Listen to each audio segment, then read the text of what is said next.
Coming up on tonight's broadcast, preparing for the end of the school year, supporting gay marriage, why this might be the best Friday of the year, we have a look at your local weather forecast, and of course a sports update. All that and more right here on the Beaver News.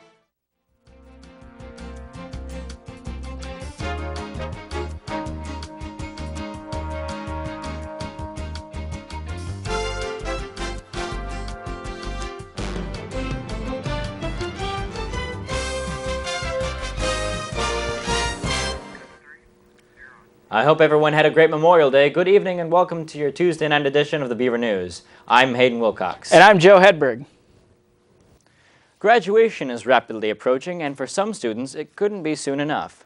But this year, a very special guest will be in attendance. For their graduation ceremony, the graduating class of 2012 will honor First Lady Michelle Obama as she gives the commencement address on Sunday, June 17th. Rain or shine, this event will be surely one to remember, so make sure you get your spot. Non-graduating students were able to pick up tickets today at RESA from 1 to 4. On Friday, the graduating students of Oregon State University Honors College showed off their work in a gallery and the rotunda at the Valley Library at the University Honors College Thesis Fair. Each student made a poster to summarize and display their work on thesis, a large project that has consumed much of their time and passion at OSU. The event was free to the public and gave honor students practice sharing their work with non-specialists outside of their field.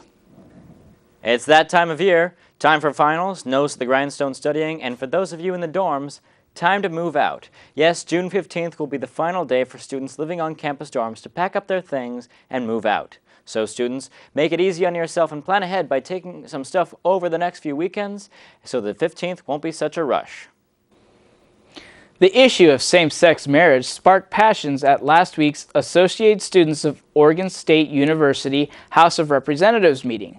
The debate over J.R. 7104, which gives ASOSU support to same-sex marriage, asks for federal government to recognize passed by vote of 8-2, with 2 more abstaining. However, the resolution had been discussed at both last week's House and Senate meeting, which allowed opportunities for students to comment on being a main topic as well as being a main topic at a town hall meeting and Senate meeting that took place last week as well. The support of same-sex marriage is a huge stepping stone for same-sex couples who are seeking equality as other couples. Well, Joe, do you think ASOSU supporting same-sex marriage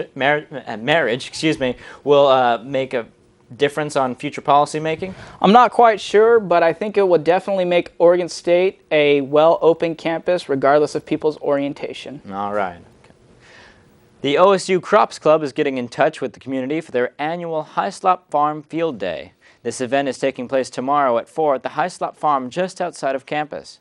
Every year, the OSU Crops Club throws this event to show just where their food comes from. The field day will be held from 8 a.m. to 4:30 p.m. at the Hyslop Farm, and they will be providing lunch. The campus of OSU Cascades is looking to expand what started out as a satellite campus for OSU and U of O system has grown steadily over the years. This natural growth is attributed to the strategic planning and development of current OSU Cascades campus, which for a decade has been held on COCC's campus on Aubrey Butte.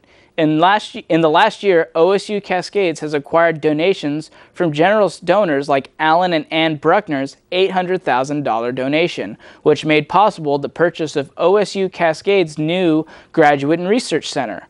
Look for OSU Cascades undergraduate programs to move off COCC's campus when OSU can fully offer 100 to 400 level courses under OSU's curriculum entirely, and on the same campus, OSU Cascades will further OSU's research and provide a new horizon for innovative technology and sustainability for not only Oregon, but for the world.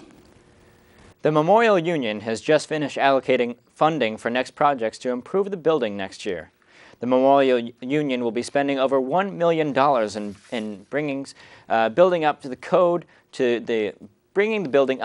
of the Americans with Disabilities Act, modern renovations for the MU's Journey Room, and the possible expansion of Dixon Recreation Center. These changes have been implemented to prepare for the predicted student population of 35,000 students next year, a 2.5% increase from this year. Reporter Alexander Buck had a chance to check out the new Media Communications Game Lab. To see what's going on up there, we turn it over to Alex. Alex? Recently opened Game Lab here at Stag at the 4th floor allows any students around campus to be able to play games, either for recreation or even to study video games.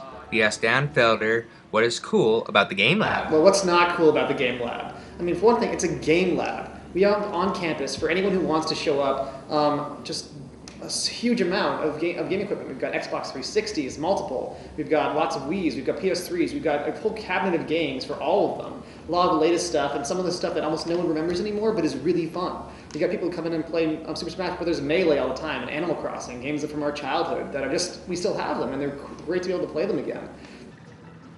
For many of the people that like going to the lab, some gamers also come in for their interests and reasons. Here we ask Taylor Henry what he does here. I am a competitive fighting gamer. I play a game called Marvel vs. Capcom, and I come in here to practice often, and I left my PS3 back home because it would be a distraction from school, and with the lab having limited hours, that's actually a benefit for me. It allows me to stay focused on school and have a break to come here and practice and play. And that's my reason for being in the lab. And let's ask what these other guys are doing right now. Well, of course. This is how I celebrate my freedom, is shooting everything. In college. He's in college now. Yeah. Hi, Mom. Yeah, hi, Mom. Hey, guess what? You remember when I said always be a good boy, don't ever play with guns? Well, I shot a man in Rio just to watch him die. Here in the Game Lab, many people come here from the stresses of college to either fine-tune their skills and celebrate their freedom, to experiencing a new adventure. There is something here that will appeal for everyone. This is Alexander Buck, back to the studio. Thanks, Alex. Starting this weekend, the battle will begin. The Battle of the Bands, that is. This year, Oregon State is hosting I Am Music with special guests Macklemore and Ryan Lewis. This weekend's event will be organized and presented by the Memorial Union Council and will include 2 days of music festivals. On Friday, June 1st, we begin with Battle of the Bands starting at 4 and going till 10:30. Then on Saturday, the Flat Tail Music Festival will take the stage with an encore presentation from Friday's winner and other headliners. All events will be held at the MU Quad this weekend and are open to the public. Reporter and blogger Jody Rave will discuss race, ethnicity, and journalism with a free talk at Oregon State University on Wednesday. Her talk, titled Reporting on Race and Ethnicity, is scheduled to run from 4 to 6 p.m. in the Memorial Union Journey Room. Rave worked as a news reporter for Lee Enterprises for several years before creating Buffalo's Fire, a news blog that covers Indian country community and culture. Her writing on race and ethnicity has also appeared in textbooks. For more information, you can check out the Oregon State website. After several days of wind and rain, the weather cleared up and over the long weekend, and the sun stuck around. Let's see if it sticks around for the rest of the week. We now turn to Emily Shute for a look at what we can expect for the rest of the week. Emily?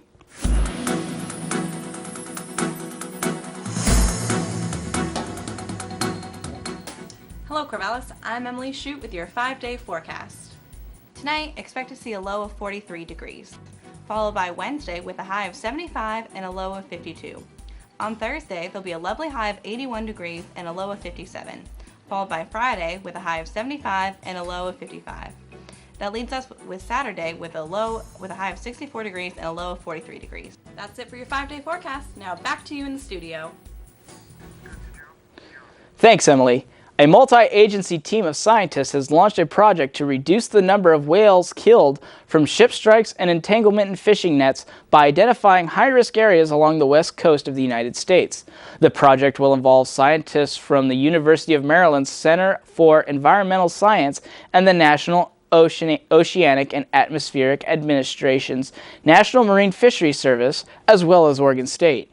The Whale Watch project is being funded by OSU, NASA, the U.S. Geological Survey, the National Park Service, NOAA, and several other national organizations. More information can be found on the Oregon State website. It looks like this week is going to be a good time for music as musicians and singers from all over campus are preparing to take the stage. This Friday, the annual Spring Sing concert will be held at the First United Methodist Church.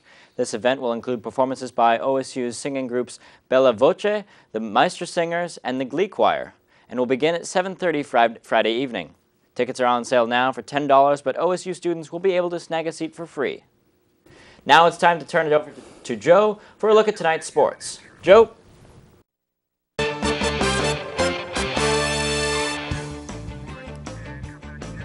Hello Corvallis, it's time for your Tuesday sports report.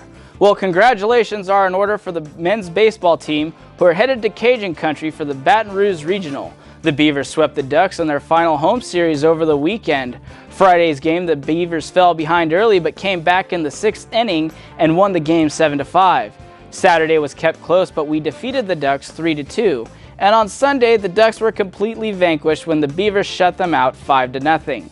The Beavers will start off against Belmont in the regional. Oregon State University junior volleyball star Becky Defoe of Bend has been invited to participate on the U.S. National Women's A2 team program. Defoe is one of 8 liberos and 48 student athletes overall from across the country that have been selected to participate in the event. Training for the national team program begins June 26th at Ohio Dominican University in Columbus, with matches being held June 30th to July 4th at the Greater Columbus Convention Center. And finally in sports, it's game, set, match for the Stanley Cup Final. SportsIllustrated.com is reporting that the New Jersey Devils defeated the New York Rangers on Friday night in overtime by a score of 3-2. The Devils will be going to their 4th Stanley Cup Final in franchise history, where they are 3-1. This is their first appearance since 2003 when they beat the Mighty Ducks of Anaheim in 7 games. They will play the Los Angeles Kings, who make their second trip to the Stanley Cup Final in franchise history. This has been a look at your sports. All right, thanks, Joe. Well, that's all the news we have for you tonight, but be sure to check back in with us tomorrow at 7 p.m. right here on KBVR for more of the news that matters in your life. Have a good evening, everyone, and good luck with finals.